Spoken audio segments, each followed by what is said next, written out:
Design has always been very important to me. The aesthetics and the sort of function of objects, the world that you choose to live within. The hoodoo chairs were inspired by taking a trip through Bryce Canyon. I've always just loved, like when I was a kid, going through there and just seeing the shapes. It always seemed super alien and really interesting to me. The only way for me to kind of articulate the sort of the shapes that I was wanting to capture was to do it in clay.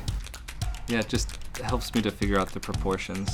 So it really needed to have like a handmade kind of vibe to it, which is something that this Play-Doh is really perfect for.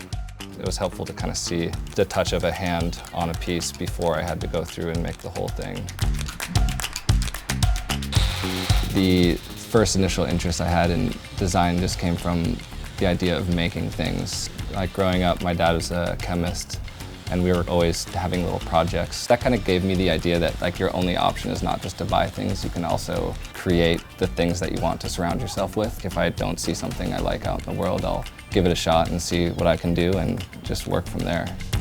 I love living with my own work and seeing how it interacts with different pieces that I bring into the space. This is the first iteration of the Hoodoo series. I kind of wanted to just see what it'd look like as a chair, but hadn't quite figured out the proportions, so of course just, made one for myself to just test it with. It's always satisfying to imagine something and then see it in real life, and it had the right sort of feeling about it that I was trying to achieve.